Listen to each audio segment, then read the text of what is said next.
আজকে বাড়িতে তো লোক আসবে, কী করে কি তোমার বুঝতে পারছি না, শাড়ি পরবো কী করে বুঝতেই পারছি না।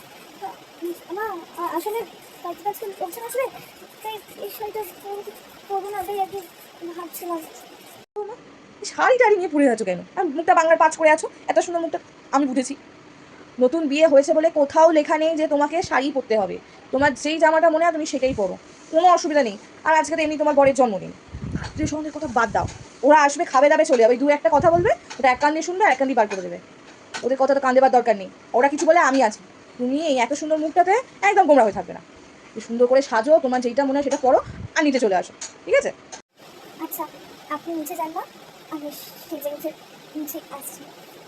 আসলে আমার মাথাটা খুব যন্ত্রণা হচ্ছে, তো এই জন্য তাড়াতাড়ি উঠতে পারিনি, একটু দেরি হয়ে গেছে। আমি ভাবছিলাম পরে উঠে কাজ করতেই যাবো। আরে বৌমা, শুয়ে আছো, উঠতে হবে না। আমি বুঝেছি তোমার শরীরটা খারাপ লাগছে, এখন উঠো না। আর এখন এমনি অত বেলা হয়নি, আর শরীর খারাপের মধ্যে তোমার কোনো কাজ করতে হবে না। তুমি শুয়ে রেস্ট নাও। শরীরটা ভালো লাগলে শুধু ওই ঘরে এসে খেতেই আসবে। আমি যেন আজকে না দেখি সারাদিন তুমি কোনো কাজে হাত দিয়েছো। যা কিছু কাজ আমি বুঝে নেবো।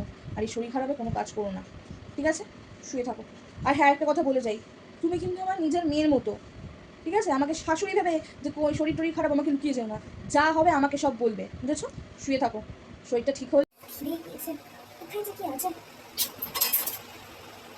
আর এইটা আমি কি করছো সন্ধ্যাবেলা? খিদে পেয়েছে দেখেই বুঝতে পারছি, আমি আন্দাজ করেছিলাম। ওইখানে কিচ্ছু নেই মা, বড় ঘরে সব কিছু রাখা থাকে। এই দেখো ম্যাগি নিয়ে এসেছি তোমার আমার জন্য। খিদে পেলে তো মুখ ফুটে আমাকে একটু বলবেও না মা আমার খিদে পেয়েছে। তোমার কতবার বলি আমাকে একটু নিজের মায়ের মতো ভাবো। খিদে পেলে আমাকে এসে বলবে তো। আর ওই ঘরে আমি দেখিয়ে দেবো কোথায় কি রাখা আছে, যখন যেটা মনে হবে বানিয়ে খেয়ে নিও তো নিজের মতো।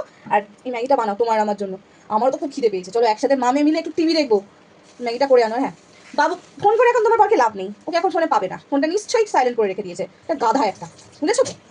হ্যাঁ মা, অফিস থেকে ফিরেছে, এই একটু পরে ফ্রেশ হয়ে গেলেই আমরা খেতে বসবো। হ্যাঁ মা, একটু ফোনটা ধরো।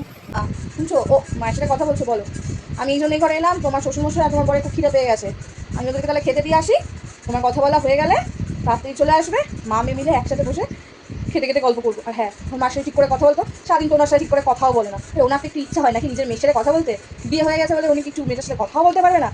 প্রাণ খুলে মায়ের সাথে কথা বলো, তারপরে এসো খেতে। আমি অপেক্ষা করছি, ঠিক আছে? কথা বলে আসো। হ্যাঁ মা, আপনি যান, আমি মায়ের সাথে কথা বলেই আমি তাড়াতাড়ি চলে আসছি। ও বৌমা, কোথায় যাচ্ছ? আর ছাদে যেতে হবে না, ছাদ থেকে সব জামা আমি নামিয়ে নিয়ে চলে এসেছি।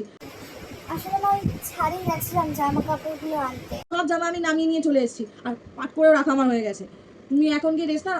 না না, আমি ওদিকে সব কাজ করে দিয়ে এসেছি, কিছু তোমাকে করতে হবে না। আর তুমি এখন গিয়ে যাও, তোমার ঘরে গিয়ে একটু রেস্ট নাও। বিকালে তো আমার বাপের বাড়ি যাবে বাবুর সাথে। এখন যদি এটা কাজ করো শরীরটা তো খারাপ হবে। আবার তো অতটা পথে যাবে জার্নিং করে, শরীরে আর কিচ্ছু থাকবে না। তুমি যাও গিয়ে এখন রেস্ট নাও, বুঝলে? আচ্ছা মা, আমি তাহলে ঘরেই যাচ্ছি, একটু রেস্ট নিয়ে নিই। বৌমা শোনো, আজকে তো রবিবার, বাড়িতে অনেক আত্মীয় স্বজন আসবে। আর সেই জন্য তোমার শ্বশুরমশাইকে তাড়াতাড়ি বাজারে পাঠিয়েছিলাম। আজকে বাড়িতে খুব ভালো মন্দ রান্না হয়েছে, আর তার মধ্যে তোমার বরের বাবু তো খুব খাসির মাংস খেতে খুব ভালোবাসে। ওর পছন্দের খাসির মাংস রান্না করেছি। আর এটা শুনেছি তুমি খেতে খুব ভালোবাসো খাসির মাংস, এই জন্য তোমার আর বাবুর জন্য আমি তুলে রেখে দিয়েছি সাইডে আলাদা করে, খেয়ে নিও। আর হ্যাঁ, তোমার পছন্দ চিংড়ি মাছের মালাইকারিও আজকে বাড়িতে রান্না হয়েছে, ওটাও আমি সাইড করে রেখে দেবো।